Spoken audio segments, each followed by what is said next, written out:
Perkenalkan,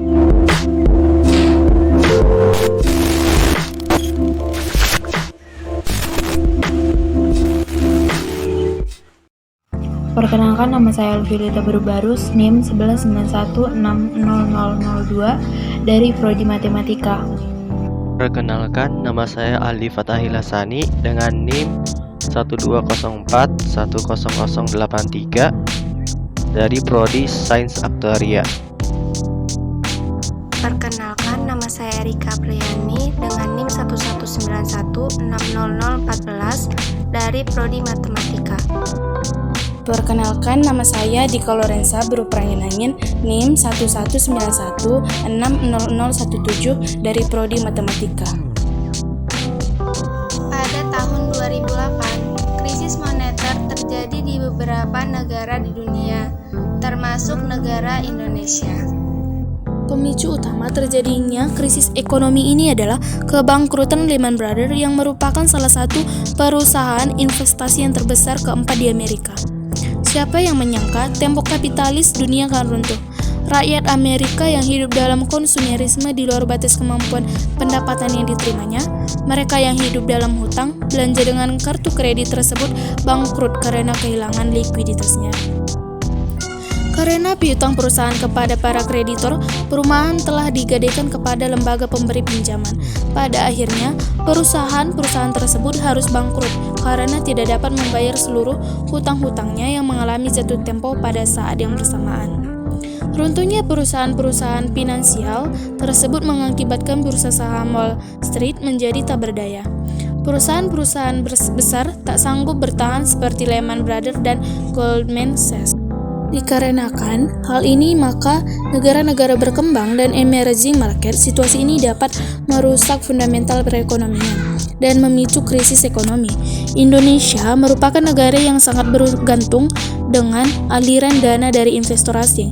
Dengan adanya krisis global ini, secara otomatis para investor asing menarik dananya dari Indonesia.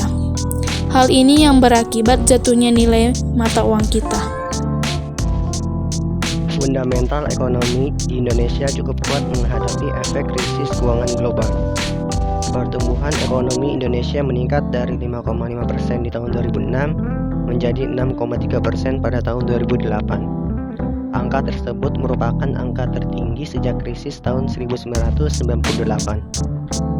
Pertumbuhan tersebut didorong oleh pertumbuhan konsumsi yang meningkat dari 3,2% pada tahun 2006 menjadi 5% pada tahun 2007 dan diprediksikan akan terus meningkat di tahun 2008 dan 2009.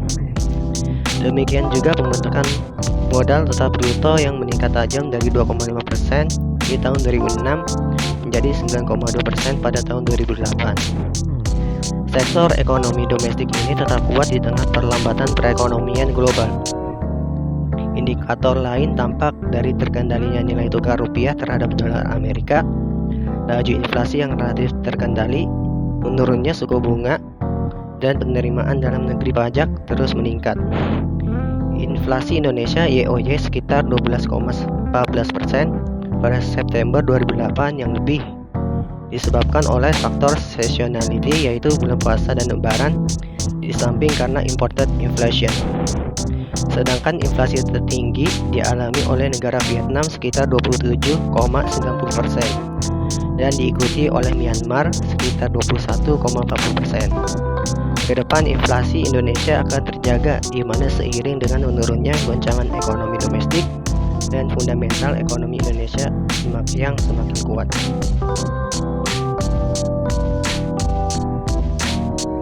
Nilai ekspor di Indonesia juga berperan sebagai penyelamat dalam krisis global tahun 2008 lalu.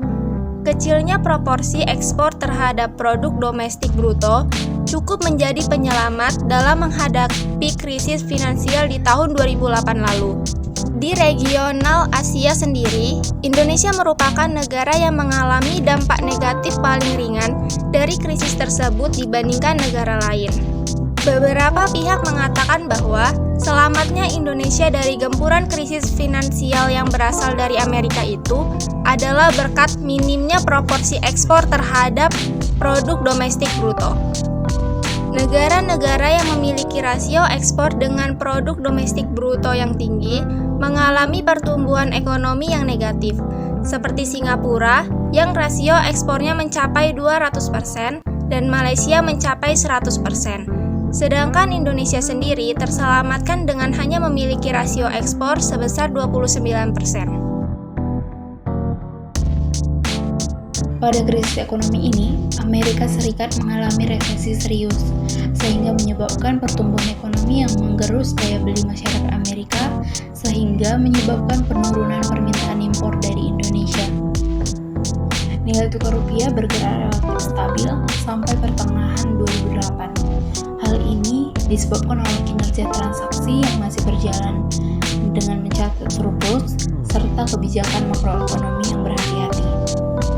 Akan tetapi, pada pertengahan September 2008, krisis ekonomi semakin mendalam yang memberi efek depresiasi terhadap mata uang. Kurs rupiah melemah menjadi 11,711 per US dollar pada bulan November 2008.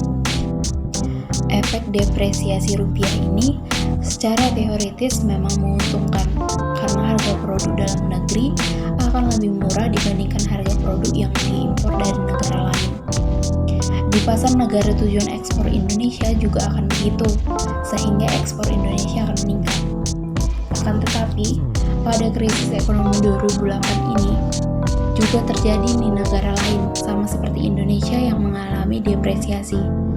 Depresiasi inilah yang membuat ekspor Indonesia menurun. Dorongan tersebut berasal dari lonjakan harga minyak dunia.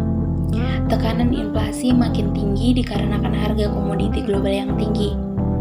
Tekanan inflasi yang tinggi hingga triwulan 3 2008, yakni hingga bulan September 2008. Hal ini dipicu karena kenaikan harga komoditi dunia, terutama pada minyak dan pangan. Lonjakan harga tersebut mengakibatkan kenaikan harga barang yang ditentukan oleh pemerintah, dan seiring dengan kebijakan pemerintah menaikkan harga BBM bersubsidi.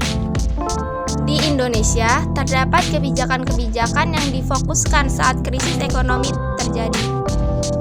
Yang pertama, mengembalikan kepercayaan pasar dengan pasar modal, yang dilakukan menggunakan program pembelian kembali saham-saham BUMN. Stabilitas nilai tukar rupiah yang dilakukan menggunakan kebijakan pengendalian impor, serta mendorong peningkatan ekspor.